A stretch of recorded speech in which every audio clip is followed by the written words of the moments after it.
Bom dia, irmãos. Graça e paz. Eu louvo a Deus por essa confiança que às vezes os irmãos têm em mim e que quando me convida para estar compartilhando não só a palavra, mas a amizade e a comunhão que é tão preciosa, né? Uma vez que essa amizade, essa comunhão, ela custou, né, o sangue de Cristo para que nós pudéssemos tomar irmãos em Cristo. E me veio um texto, né, que eu gosto de ler no Velho Testamento, que se encontra em Gênesis 13,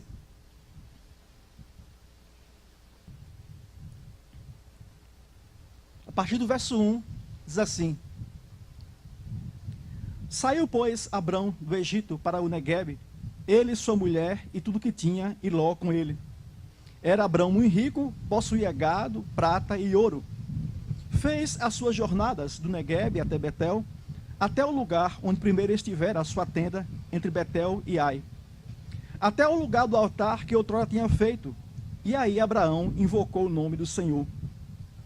Ló, que ia com Abraão, também tinha rebanhos, gado e tendas.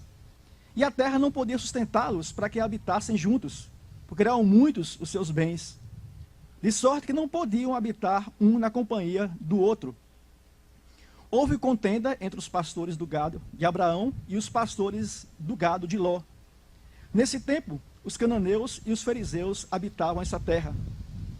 Disse Abrão a Ló: Não haja contenda entre mim e ti, e entre os meus pastores e os teus pastores, porque somos parentes chegados. Acaso não está diante de ti toda a terra? Peço-te que te apartes de mim. Se fores para a esquerda, irei para a direita. Se fores para a direita, irei para a esquerda. Levantou Ló os olhos e viu toda a campinha do Jordão, que era toda bem regada, antes de haver o Senhor destruído Sodoma e Gomorra, como o jardim do Senhor, como a terra do Egito, como quem vai para Zoar. Então Ló escolheu para si toda a campinha do Jordão, e partiu para o oriente. Separaram-se um do outro. Habitou Abrão na terra de Canaã, e Ló na cidade da campina, e ia armando as suas tendas até Sodoma. Ora, os homens de Sodoma eram maus e grandes pecadores contra o Senhor. Talvez os irmãos estejam acostumados, né, a ter, sempre que lê esse texto, ter a personagem de Abraão como o ponto de referência, né, para ser compartilhado. Mas de Abraão, eu só quero compartilhar duas coisas, né? Ele manifestava temor a Deus, ele invocava o nome do Senhor, no verso 4 tem isso, mas na frente, no final do capítulo também fala, né, que ele levantou o altar ao Senhor, no verso 19, e um autor diz que Abraão fazia o culto doméstico, por temor ao Senhor, né? Outra coisa é que Abraão era uma pessoa pacificadora, né? Era uma pessoa que sabia renunciar, porque mesmo sendo ele autoridade, mesmo ele sendo o mais velho, ele tinha o direito, né, de escolher, né, a primazia de escolher para onde ir. No entanto, na atitude de humildade, né, e me lembrou um pouco a tipificação de Jesus, né, que abre mão daquilo que ele tem por direito em prol do outro, né? E ele abre mão desse direito e diz assim: olha, Ló, não dá para ficar junto, né? Está causando confusão. Então você escolhe para onde você quer ir, né? E aí, no verso 10, né, diz o seguinte: levantou Ló os olhos e viu toda a campinha do Jordão, que era toda bem regada, antes de haver o Senhor destruído Sodoma e Gomorra, como o jardim do Senhor, como a terra do Egito, com quem vai para Zoar. E aqui o autor comenta que essa escolha de Ló, né, foi uma escolha mundana e egoísta, né? O que é uma escolha mundana, quando feita também pelo povo de Deus, né? É quando nós olhamos as circunstâncias, escolhemos baseado no que nós estamos percebendo, no que nós achamos do que é melhor, e desconsideramos a ideia ou a realidade, né, de Deus soberano, como aquele que é sábio, como aquele que quer transmitir, compartilhar conosco, né, a sua sabedoria, né? Então, nessa escolha mundana, ela é interessante o seguinte, porque há alguns fatores que, se nós não pedirmos a Deus, parece que justifica a nossa escolha. Por exemplo, qual a circunstância que Ló se encontrava, né? Algo tinha que ser feito. ele precisava fazer uma escolha, porque ele não tinha mais condições de conviver junto, né, devido à quantidade de gado que eles tinham, de riquezas que eles tinham. Né? Esse é o ponto 1. Algo tem que ser feito. Algo tem que ser resolvido, e isso cabia a Ló resolver. Né? A outra coisa, parece que a coisa já está melhorando, porque de imediato Ló olha ali para aquela região e diz que é uma região que lembrava o Éden, né? De tão bonita, de tão viçosa, de tão luxuriante que era aquela região. Então, diz assim, poxa vida, está tudo se encaixando, eu tenho que tomar uma decisão. Né? Bem ali tem tudo que eu preciso, né? Terras boas para o gado, né? Uma região rica, né? Então, assim, eu não preciso nem orar, né? Já está ali, as portas abertas, assim, à decisão. Né? E aqui me lembrou uma coisa seguinte, que nós como cristãos temos que ter cuidado, porque há 3 formas de nós sermos mundanos. Ou seja, o que é o mundano? Quando nós tomamos alguma decisão, quando nós tomamos um estilo de vida, né, que só leva em conta a minha perspectiva, aquilo que eu acho que é bom aos meus olhos, e uma perspectiva que o homem sem Deus também teria. Né? Lembrando que mundano não é aquele que bebe, que farreia, que dança, que vai em festa, faz parte, mas é muito mais do que isso, porque o mundanismo, a fonte dele é o nosso coração, não é o mundo lá fora. Né? Então, nessa nossa caminhada de líderes de família, de pastores, nós podemos cometer 3 pecados aqui. Né? Primeiro, tomar decisões egocêntricas, decisões familiocêntricas ou decisões igrejocêntricas, menos decisões teocêntricas ou cristocêntricas. A decisão egocêntrica é aquela que eu tomo assim, é melhor para mim, é mais confortável, é mais prático, né? Dá menos trabalho. Isso vai me trazer alguma vantagem, ou financeira, ou emocional, de alguma forma. Familiocêntrica, quando eu penso no bem-estar da minha família, dos meus filhos, minha esposa, em detrimento da palavra de Deus. Né? É certo que isso aqui dá muito bom. É certo que isso aqui choca um pouco com a visão de Deus do que é criar filhos, do que é ser um esposo, do que é um chefe de família. Mas a pedagogia ensina assim. Né? A psicologia ensina assim. Então, eu vou por esse lado. Essa é a decisão familiocêntrica. Eu penso no bem-estar da família, mas dentro de uma visão humana, não segundo aquilo que Deus requer para a família. E até mesmo nós, como líderes, podemos tomar a decisão pecaminosa de ser igrejocêntrica quando eu quero agradar a igreja, né? Quando eu quero fazer alguma coisa aprazível. A igreja está assim, vamos fazer isso. Né? E a intenção é boa, mas a intenção, por trás disso, existe uma motivação pecaminosa. E nas 3, muitas vezes, né, permeia o quê? A tendência de tomar decisões visando o que é mais cômodo, o que é mais prático, né? O que tem um retorno mais rápido. Porque mesmo aqui na experiência de Ló, né, quando ele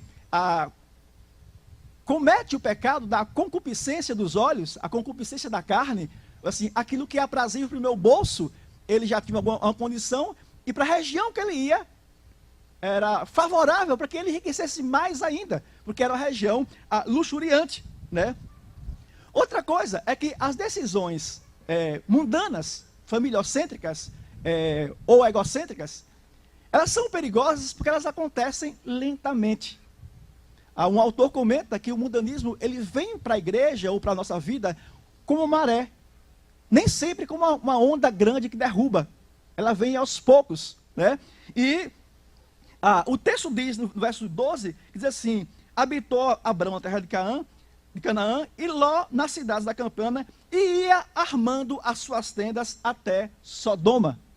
Ou seja, assim, ele mudou um pouco e disse, vamos lá para perto. E foi. Né? Ele disse, não, mas aqui não está bom ainda, vamos mais para perto. E é tanto que quando chega no capítulo 4, quando aqueles reis invadem Sodoma, Ló está onde? Morando em Sodoma. Ele não estava mais na região periférica, ele não estava mais na zona rural, ele estava já na cidade de Sodoma. Né? E ele não foi lá por inocência, porque no verso 14 diz, ora, os homens de Sodoma eram maus e grandes pecadores contra o Senhor. Né?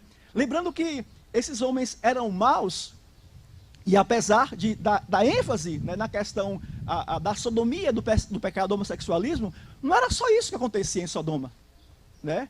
Era uma sociedade realmente pervertida, não só disso, mas em outros aspectos também que nós iremos ver mais adiante, né? Então, o que nós aprendemos aqui nesse trecho do capítulo 13, né, é assim, Ló, o que nós podemos tirar como exemplo, não aqui sacrificando Ló, mas que nós, com a palavra e com o Espírito, podemos evitar isso, né? Decisões mundanas, decisões que são aprazíveis aos nossos olhos, à nossa carne, mas não aquilo que manifesta uma sujeição a Deus, né? Lembrando que se Ló tinha como um aviso, né, não diretamente de Deus, mas ele conhecia a situação de Sodoma. Ele sabia que tipo de sociedade havia, que valores prevaleciam ali na cidade de Sodoma. Mas era aprazível, era favorável a enriquecer, né? Era uma sociedade em pleno progresso, né? Como você vê às vezes, cidades que estão naquele boom, né? E que um monte de gente vai em direção a ela, sempre em busca de melhorias, né, financeiras, ou confortáveis e outras coisas mais, né? Outra coisa que nós observamos é que quando nós começamos a tomar decisões levando em consideração as necessidades ou financeiras ou outras, há uma tendência dessa inclinação, né, dar continuidade na vida em que as próximas decisões vão sendo tomadas sempre em função do que é bom para a gente, do que é confortável, do que é prático, do que traz retorno mais rápido. E o desfecho dessa história, né, em relação a Ló, nós podemos ver isso lá no capítulo 19, nós não vamos ler porque o vento aqui não está ajudando, mas os irmãos acompanham aí. Primeiro é que, antes de começar o capítulo 19, eu gostaria de dizer o seguinte, que o que acontecia em Sodoma era o seguinte, havia opressão social, o adultério era o comum, a mentira e a proteção aos criminosos, a soberba e a complacência, a demonstração de falta de piedade aos que precisavam de ajuda. E o que é interessante é que no texto fala também, no verso 19, que assim, moços, velhos, de todas as idades. Ou seja, assim, a iniquidade, a perversidade, a profanidade era algo que ia do mais novo ao mais velho, né? Era algo tão comum que permeava tanto a sociedade de Sodoma, que não era estranho para eles nada, porque jovens e velhos tinham a mesma concepção, tinham o mesmo estilo de vida e de valores. Mas aí quando a gente chega no capítulo 19, né, e quando Deus decide destruir Sodoma, fala assim que o seu clamor tem aumentado, e esse clamor diz respeito a como Sodoma oprimia os outros, né, e aí nós vamos observar mais uma decisão mundana da parte de Ló. No verso 14 do capítulo 19, se os irmãos tiverem Bíblia aí, diz o seguinte, né? Então saiu Ló, falou a seus genros, isso aqui depois que os anjos avisaram para Ló que Deus ia destruir a cidade, né? Então o verso 14 diz, então saiu Ló e falou a seus genros, aos que estavam para casar com suas filhas, e disse, levantai-vos, saí desse lugar, porque o Senhor a destruir a cidade. Qual foi a reação dos futuros genros de Ló? Porém, que ele gracejava com eles. Ou seja, assim, Ló vem avisar e eles fazem graça, né? O autor diz que eram pessoas que não tinham a minha noção de temor a Deus, que Deus era esse que podia trazer a destruição à cidade de Sodoma. E quando eu vejo essa reação dos futuros genros de Ló, né, eu imagino que dentro do perfil de Ló, né, de tomar decisões sempre dentro da concepção mundana, da concepção do que é melhor, do que é mais lucrativo, ele não se importa, ele não vê que não há nenhum temor a Deus no coração dos seus futuros genros. Eu imagino a seguinte situação, se fosse hoje, né? É aquele senhor que é membro de igreja, que tem filhos ou filhas, e o seu filho ou a sua filha começa a namorar com alguém não cristão, ele diz, olha, mas é de uma boa família, né? Ele tem um comportamento muito bom.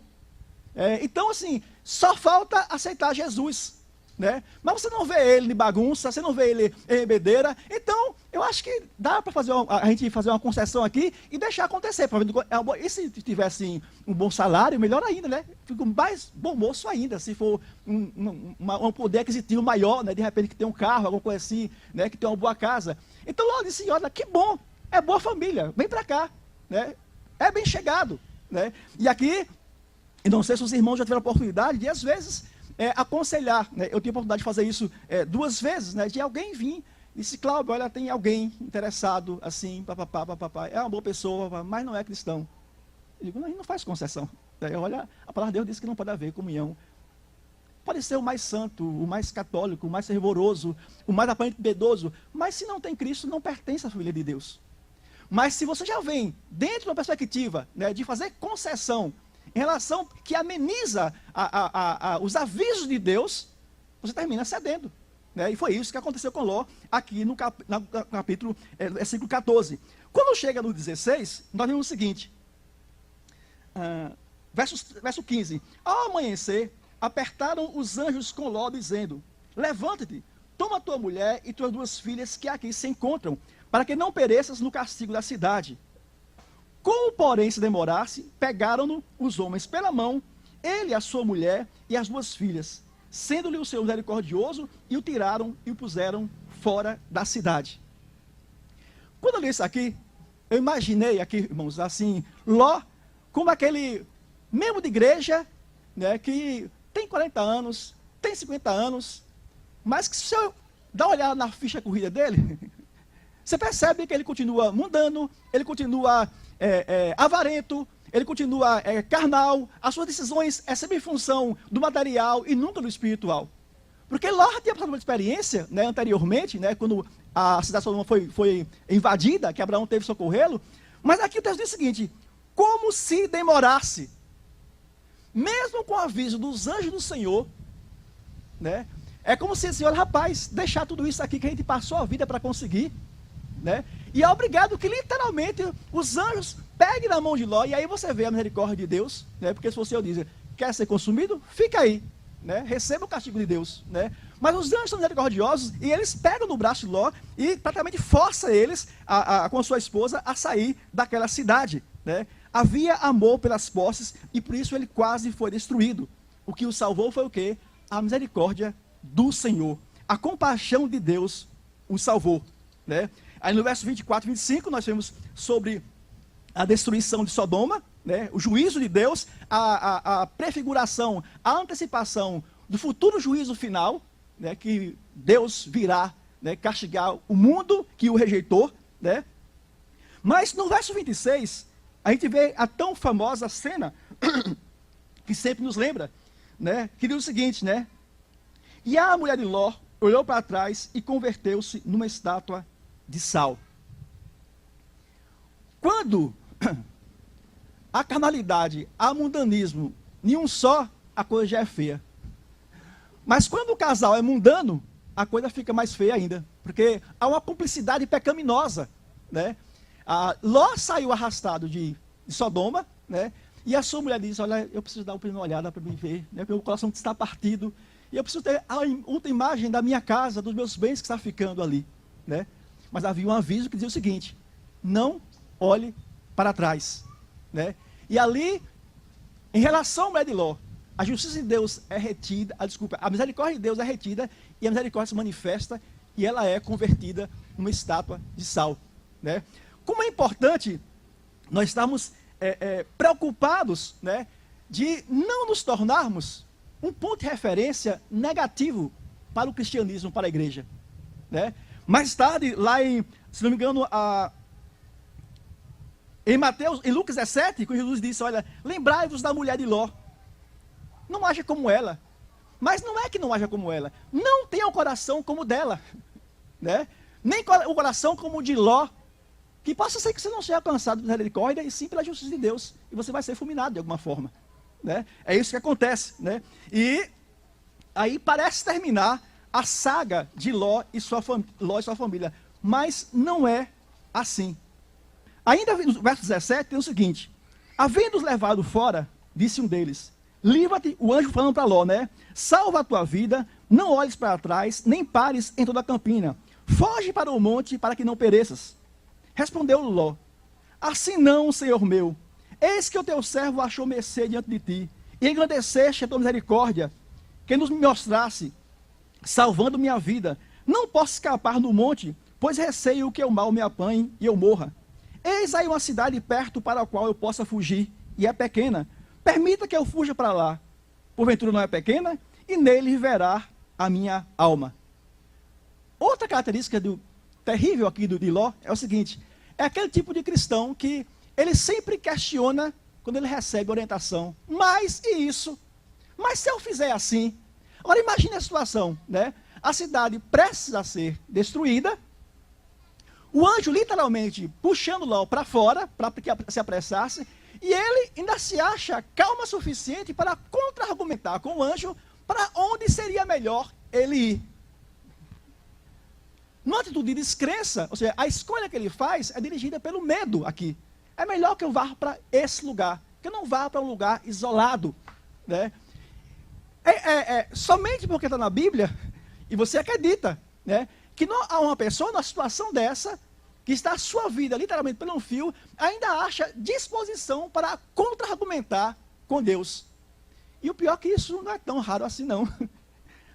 Às vezes você labuta com pessoas, né, que sempre que você fala alguma coisa, sempre que você confronta alguma coisa, né, eu não gosto da palavra porque parece assim, confrontar agressividade, não, mas assim, sempre que colocamos a pessoa para deparar com a verdade de Deus, né, em relação à sua vida, em relação ao casamento, em relação à sua vida financeira, isso é verdade, mas acontece que, por outro lado, né, eu não vejo assim, né, eu acho que isso pode ser feito de outra maneira, mesmo que essa outra maneira seja uma aparente pequena concessão àquilo que Deus requer de nós, né. O interessante é que Ló era uma pessoa enganosa, porque, às vezes, ele se manifestava uma pessoa afável, acolhedora, né? E até piedosa. Porque quando os anjos chegam ali em Sodoma, ele os acolhe e diz: não, você deve ficar com a minha casa. Né? Olha, absolutamente, vocês não vão dormir fora. É aqui a minha casa. Então, há uma presteza, né? Há um acolhimento, que se você não for olhar o todo, assim, rapaz, mas que homem bondoso é esse Ló, né? Olhe como ele acolhe o estrangeiro. Mas no coração de pessoas bondosas, quando elas não têm um coração sujeito à de Deus, né, existe a incredulidade, a obstinação, né, a contra-argumentação contra a palavra de Deus, né, a dificuldade de obedecer, submeter aquilo que a palavra, que a igreja orienta, né, e às vezes você percebe isso, né, tem uma pessoa próxima a nós, né, que às vezes eu oro: Senhor, eu não vou mandar mais nada para essa pessoa, em termos de WhatsApp, de mensagem, né. Porque é incrível a capacidade que ela tem, né, de pegar sempre um ponto que favorece o que ela quer. Né? A última, né, eu acho que vocês conhecem um vídeo que tem sobre a questão do sono, daquele Iago, né? Iago Martins, né, uma sobre o sono, né? E eu disse: olha, essa aqui é bom para fulano. E eu mandei. É verdade, você viu que ele disse que isso aqui é carro. Eu falava assim: tá vendo como eu tenho razão em dizer que eu não. Então, assim, ele sempre pega o lado negativo que possa justificar, assim, para que dê continuidade à atitude dele em relação ao pecado. Eu disse: verdade. Agora, o vídeo não fala só sobre isso que você apontou. Tem mais coisas, né? Ouçam mais uma vez, veja mais uma vez, né? Então, eu confesso para os irmãos que às vezes eu olho assim: eu não vou mandar mais não, né? Mas às vezes, não sei se é a vontade de ajudar ou se é o Espírito Santo. Confesso que eu não tenho discernimento para saber qual dos dois, né? Se é a vontade de querer dar mais uma chance, mas é sempre assim. Parece que o que ele pega é sempre alguma coisa que vai dar fundamento para ele continuar com a atitude pecaminosa de vida, de rebeldia, de obstinação, de incredulidade do seu coração. E é isso que a gente vê também em Ló, como eu falei anteriormente, né? Uma situação daquela, de vida ou morte, e ele está preocupado em contra-argumentar e dizer assim: olha, eu acho melhor assim, não ir para esse lugar e ir para outro lugar. Tanto é que essa decisão dele tem consequências seríssimas. Quando chega no verso 30 do capítulo 19, quando começa o plano das filhas de Ló também para resolver uma situação difícil. O que é que diz o 30? Subiu Ló de Zoar e habitou no monte, ele e suas 2 filhas, porque receavam permanecer em Zoar. E habitou numa caverna, e com ele as 2 filhas. Então a primogênita disse à mais moça: nosso pai está velho, e não há homem na terra que venha unir-se conosco, segundo o costume de toda a terra. Vem, façamo-lo beber vinho, deitemo-nos com ele, e conservemos a descendência do nosso pai. Naquela noite, pois, deram a beber vinho a seu pai, e entrando a primogênita, se deitou com ele, sem que ele o notasse, nem quando ela se deitou, nem quando se levantou. No dia seguinte, disse a primogênita mais nova: deitei-me ontem à noite com meu pai. Demos-lhe a beber vinho também essa noite. Entra e deita-te com ele, para que preservemos a descendência do nosso pai. E aí repetiram o mesmo plano carnal, né, diabólico, de tentar resolver a situação na sua maneira. Talvez de uma forma que causaria escândalo, até mesmo entre os pagãos. Mas o que veio à mente é que a atitude das filhas de Ló, que é uma consequência da desobediência, da dureza de coração de Ló, porque ela mente quando diz: não tem homens aqui na terra. Elas poderiam voltar para perto de Abraão, afinal de contas ele tinha perdido tudo, né? Saber onde Abraão está e voltar, e encontrar pessoas que pudessem se casar, né? Talvez da mesma turma ali de Abraão, né? Mas ele se isola, e a sua atitude pecaminosa de obstinação, assim, em vez de Ló aproveitar para um recomeço de vida, uma outra oportunidade, ele opta por uma decisão da vida dele e vai se isolar numa caverna com as 2 filhas. E para as filhas de Ló, parece que eles estavam acostumadas a ver isso da vida do pai. Resolver a situação da forma mais prática, mais rápida, mais imediata, sem maiores riscos. Olha, em vez de a gente sair por aí, né, a gente nem sabe que esse homem de hoje nenhum presta mesmo. Então, acho que é melhor a gente resolver aqui com o nosso pai mesmo. Melhor do que arriscar um casamento com quem você nem sabe se presta, se não presta, né? Vamos resolver aqui. E ali, a exemplo do seu pai, da busca da praticidade, da busca da forma carnal, mundana de resolver as coisas, ou pior, mais do que mundana, porque nenhum mundano muitas vezes teria essa ideia de suas filhas, né? Elas cometem o incesto, né? E como os irmãos sabem, elas dão origem, né, aos moabitas e aos amonitas, né, que seriam mais tarde também inimigos do povo de Deus. E mais uma vez a história mostra, né, que Deus é misericordioso, e é através de uma moabita, que é quem? Ruth, que vai dar continuidade à história da revelação da vinda do Redentor Jesus Cristo. Talvez alguém ouvindo isso disse assim: olha, está vendo aí?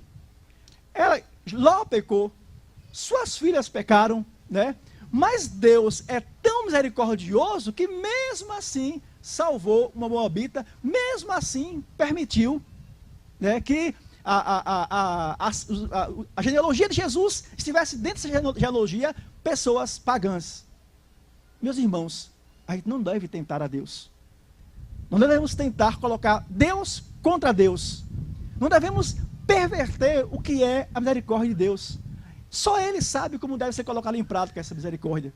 Mas uma coisa é certa: se alguém tentar apostar, arriscar, né, continuar na desobediência, na obstinação, na teimosia, na carnalidade, no mundanismo, né, apostando na misericórdia de Deus, Ele é misericordioso, mas Ele é justo, né? E o autor fala sobre o fim melancólico e triste de Ló, sem riqueza, sem esposa, perdendo a pureza de suas filhas, se tornando uma vergonha para a sociedade, né, quando tiver que saber daquilo que tem acontecido, né, e só não perdeu a sua vida, como os sodomitas perderam, né, porque Deus foi misericordioso com ele.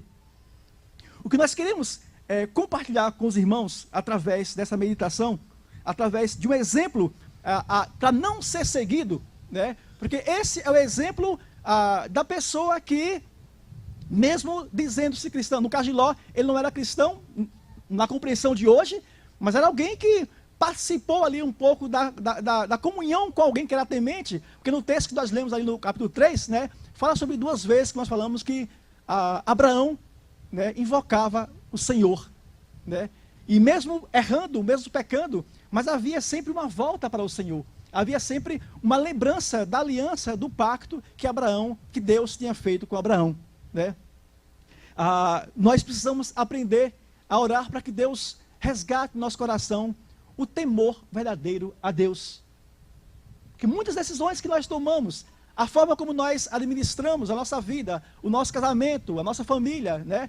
Muitas vezes é mais levada por decisões práticas, rápidas, carnais, mundanas, de que por temor a Deus, por amor a Deus. Lembrando que por temor a Deus não é por medo que Deus me castigue, mas é por temor, por reverência à sua santidade, é por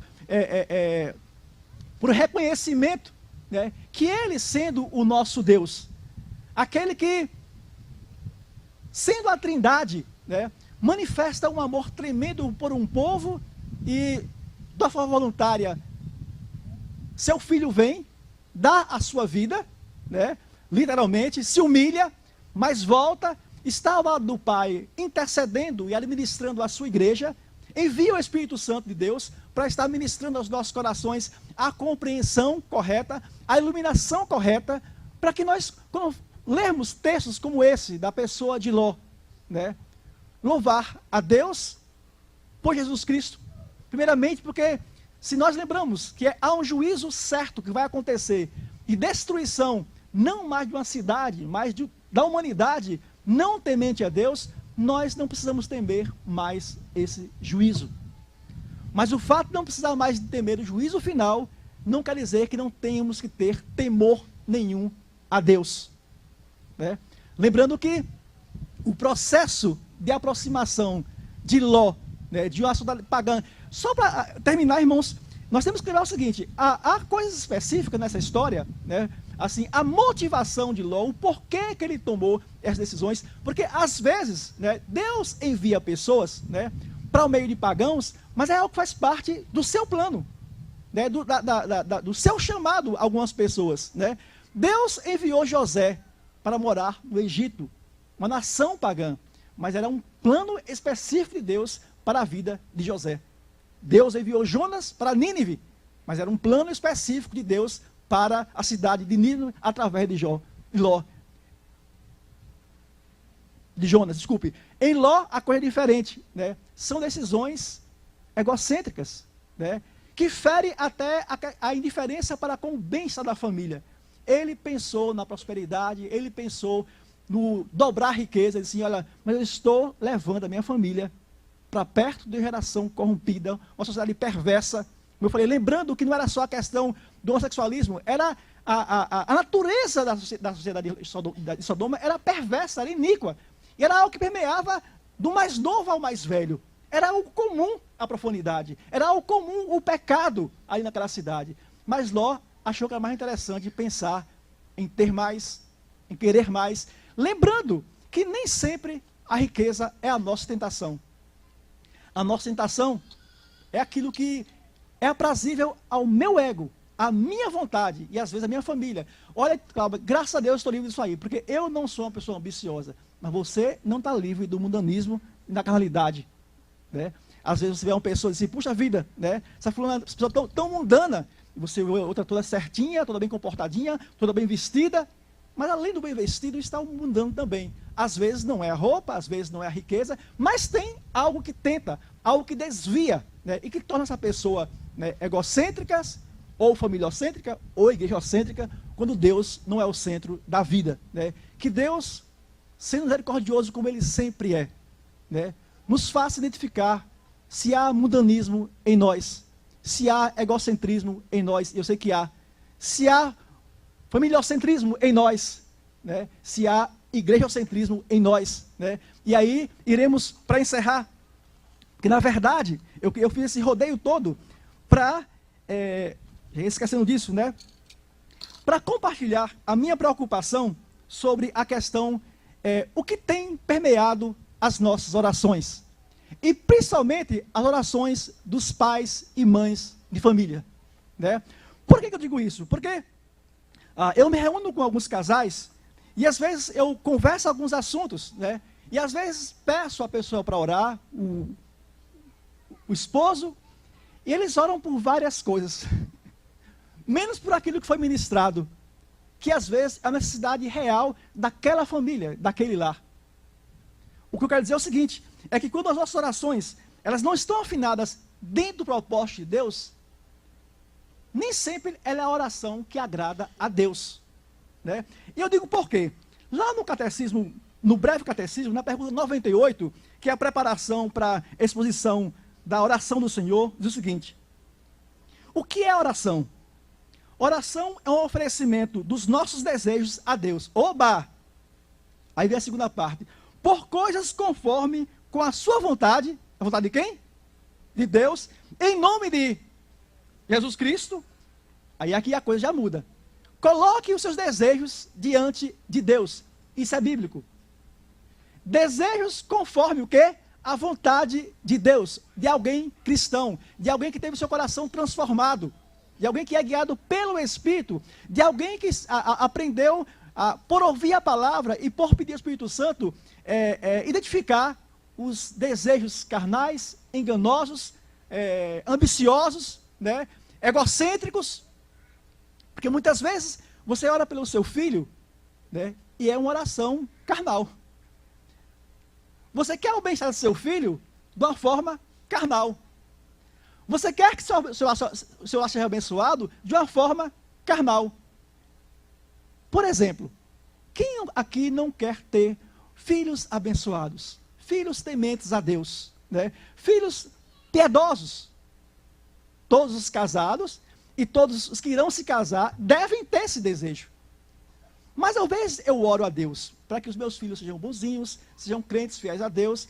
Mas assim, Deus faça a obra na vida deles, né? Converta os meus filhos, torne-os bonzinhos, torne-os obedientes, torne-os piedosos. E Deus, sim, eu vou fazer isso, através da sua vida de oração, do seu testemunho, da forma como você prioriza a sua vida espiritual e, consequentemente, a vida espiritual do seu filho ou da sua casa.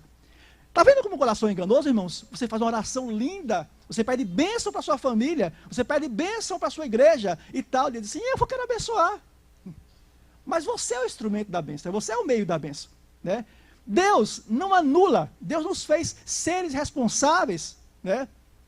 Porque muitas vezes nós achamos, uma piedade enganosa, pecaminosa, nossa, quando nós assim, olha, Senhor, eu sou tão fraco, Senhor, olha, eu não sei de nada, Senhor, olha, eu não tenho condições, Deus, eu sei tudo isso.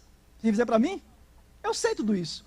E é justamente por saber que você é fraco, que não sabe nada, que não tem condição de criar filho, de não ser um bom esposo, por isso, busque força ao Senhor para colocar em prática aquilo que Deus quer para a sua vida. E não esperando que isso aconteça, que essa, desculpa a expressão, essa falsa piedade, esse falso clamor faça efeito na sua vida, porque não vai fazer. O reconhecimento é bom, o desejo é bom, mas quando eu reconheço, né, que Deus vai me ajudar a cumprir a minha responsabilidade, né, como líder, como mãe, como esposo, como esposa, seja em que ela for. Então, diz o seguinte, né, um oferecimento dos nossos desejos a Deus, por coisas conformes à sua vontade, de um coração transformado, ou pelo menos de um coração que sabe identificar quando os seus desejos, né, são ofensivos a Deus,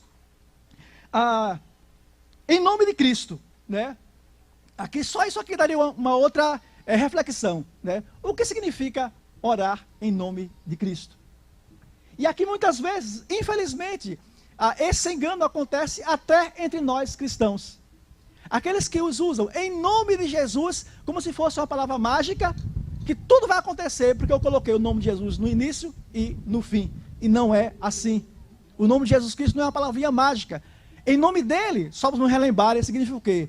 Em nome da pessoa, da obra e do caráter de Jesus, né? Então só isso refreia. É como se assim, que, olha, eu não vou pedir a Deus, eu não vou expressar um mau desejo do meu coração egoísta em nome de Jesus, porque isso é ferir, isso é profanar o nome de Jesus. E isso refreia os nossos desejos, né? Depois é o seguinte, né? Com a confissão dos nossos pecados. Que pecados? O pecado de desejos pecaminosos, carnais, mundanos, né? Quando o Espírito vem pela palavra, pela conversa com irmãos e lhe ajuda a identificar os desejos pecaminosos, egocêntricos, familiocêntricos do seu coração. Rapaz, eu pisei na bola. Não basta isso, Senhor, eu te peço perdão. Porque prevaleceu o egoísmo, prevaleceu a carnalidade, prevaleceu o mundanismo. Eu te peço perdão por isso, né? depois vem a gratidão e o reconhecimento da misericórdia. Mas fechando, eu ia lançar um desafio para 2 casais que eu me reúno na terça-feira, mas como aconteceu a morte de uma irmã da igreja, e eu vou propor para eles o seguinte: eu quero que vocês façam uma lista, né, de qual o conteúdo da oração de vocês. E vamos conversar sobre isso, né? Porque não é uma coisa, vamos dizer assim, para intimidar, né? Por que parece, pastor Everton, pastor Paulo, Bruno e os demais líderes da igreja, né? Às vezes nós precisamos ensinar as nossas ovelhas a orarem. Elas não sabem orar. No sentido de buscar perceber qual é o conteúdo da minha oração. O que é que eu preciso colocar diante de Deus? Porque muitas vezes o que acontece é o seguinte: você vai para a igreja, você ouve um estudo, você ouve uma mensagem, foi uma benção. Ó, irmãos, eu nunca tinha pensado nisso. Observe a sua oração à noite em sua casa. Vê se você faz menção a algum confronto de pecado que Deus fez através dessa palavra, né? Aí você ora: Senhor, obrigado pelo dia, obrigado pelo culto que foi uma benção, louvo o Senhor, em nome de Jesus, amém. E Deus disse: sim, só isso? Tem alguma coisa mais aí para você colocar. Você não colocou o pecado que foi confrontado, né? E lembrando que pecado não é só uma vez que a gente coloca, é sempre que nós praticamos, ou sempre que nós lembramos que estamos sujeitos ao pecado. Por exemplo, se você percebe que você é uma pessoa ambiciosa, que você é uma pessoa consumista, que compra o que não precisa, né? Aquela coisa que Deus mostra, né, que é uma tendência maior do seu coração. Sempre que vier à mente: Senhor, olha, meu coração é inclinado a isso. Eu te peço perdão, eu quero que tu consertes o meu coração, né? Então, essa história de Ló, eu coloquei isso como ponto de fundo para que Deus nos alerte, né, para que nós possamos dizer o seguinte: Senhor, ensina-me a orar, né, no teu nome, com os teus desejos, né? Porque às vezes o que eu percebo na experiência de Ló, né, que 20 anos depois, quando acontece a destruição de Sodoma, eu falei 20 aqui de uma forma aleatória, Ló continuava com o mesmo coração que ele começou lá quando era jovem, quando morava com seu tio Abraão. Carnal, mundano, ambicioso, apegado a coisas materiais. Não houve amadurecimento, não houve crescimento, né?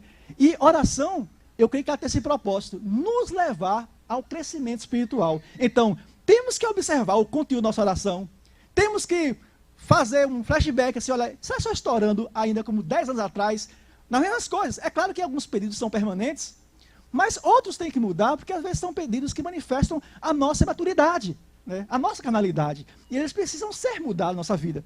Então que Deus, nessa manhã, pela sua graça, né, pelo seu Espírito Santo que mora em nós, nos desperte para estarmos observando o que colocamos nas nossas orações, no nome dEle. E sempre que, de alguma forma, Ele nos mostrar algum pecado específico, que sejamos rápidos, né, em pedir perdão e lutar contra isso, na dependência e no poder do Espírito Santo, né, que Ele é o Consolador, é Ele que não só ilumina, esclarece, mas também nos capacita a lutar contra os nossos pecados, né. Só para terminar, lembrando o seguinte: quando a pessoa começa, no caso de Ló, né, tomando decisões egocêntricas, mundanas, né, geralmente são pessoas que às vezes são tendentes a desprezar relacionamentos mais profundos. Se você observar as pessoas ambiciosas, né, que querem alguma coisa, elas passam por cima de pai, de mãe, de igreja, de namorado, de esposa, papai, e aí vai, né? Mas é tudo em nome do bem-estar da família. Eu vou adiante, né? Porque, como eu falei assim, como exemplo de Sodoma, um pecado ele nunca está sozinho, né? Ele sempre é um ninho para que outro venha, se coloque ali e germine e seja gerado e termine se manifestando, né? Que Deus, pela sua graça, né, nos abra a mente para as verdades que Ele quer nos ensinar nessa manhã.